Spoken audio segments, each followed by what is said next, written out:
ಓಟ್ಗೆ ಏನಾರ ಕಡೆ ದಿನ ಒಂದ್ 5,000 10,000 ಕೊಟ್ಬಿಟ್ರೆ ಏನ್ ಕತೆ? ಕೊಡ್ತಾರೆ ಆದ್ರೂ ಜನ ಮಾರು ಹೋಗಲ್ಲ. 5,000 ಅಲ್ಲ 10,000 ತನಕ ಕೊಡ್ತಾರ. ನೀವೇಳ ಲೆಕ್ಕಾಚಾರ ನೋಡಿದ್ರೆ ದೇವೇಗೌಡರ ಮೊಮ್ಮಗ ನಿಖಿಲ್ನ ಮಂಡ್ಯ ಜನ ಸೋಲ್ಸಿದ್ರು, ಬೊಮ್ಮಾಯಿಯವರ ಮೊಮ್ಮಗ ಭರತ್ನ ಶಿಗ್ಗಾವಿ ಬೈ ಎಲೆಕ್ಷನ್ ಸೋಲ್ಸಿದ್ರು, ಶಾಮನೂರ್ ಮೊಮ್ಮಗ ಸಮರ್ಥನ ದಾವಣಗೆರೆ ಸೌತ್ ಜನ ಸೋಲ್ಸರಿ ಅಂತ ಹೇಳ್ತಿದ್ದೀರಾ? 100%.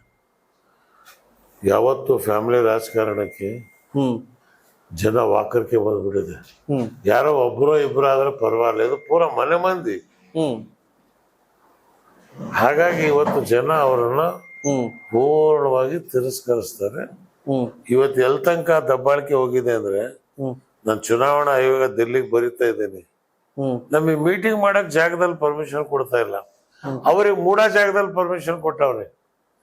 ಹ್ಯಾಕ್ ಕೊಟ್ರಿ ಅಂದ್ರೆ ಬಾಡಿಗೆ ತಗೊಂಡು ಕೊಟ್ಟಿದೀವಿ ಅಂತಾರೆ, ನಮಗ್ ಕೊಟ್ರಿ ಅಂದ್ರೆ ಕೊಡಲ್ಲ ಅಂತಾರೆ. ಏನ್ ನ್ಯಾಯ ಇದು? ಆಮೇಲೆ ಹೋಟ್ಲ್ಗಳಲ್ಲಿ ಎಲ್ಲೂ ರೂಮ್ಗಳು ಕೊಡಬಾರ್ದು. ಪೊಲೀಸರೇ ಇವತ್ತಿನ ದಿವಸ ರೂಮ್ ಖಾಲಿ ಮಾಡಿಸ್ತಾ ಇದ್ದಾರೆ. ಆಮೇಲೆ ನಾವು ಮೀಟಿಂಗ್ ಮಾಡಕ್ ಹೋದ್ರೆ ನಮ್ಮ ವ್ಯಾನ್ ಕ್ಯಾಂಟರ್ ಮೇಲೆ ನಿಂತು ಮೀಟಿಂಗ್ ಮಾಡಕ್ ಹೋದ್ರೆ ಪೊಲೀಸರು ಬಂದು ಮುಂದ್ ತಗೊಂಡೋಗಿ ಅಂತಾರೆ. ಭಯ ಯಾಕೆ ಅಂತ? ಭಯ ಸೋಲ್ತವೆ ಅಂತ ಅಧಿಕಾರಿಗಳಿಗೆ ಹೇಳ್ತೇನೆ, ಹುಷಾರ್. ಬಾರ ದಿವಸ ಈ ಸರ್ಕಾರ ಉಳಿಯಲ್ಲ. ನೀವು ಈ ತರ ದಬ್ಬಾಳಿಕೆ ಮಾಡಿದ್ರೆ ಅಧಿಕಾರಿಗಳು ಮುಂದೆ ನೀವು ಅನುಭವಿಸ್ಬೇಕಾಗತ್ತೆ.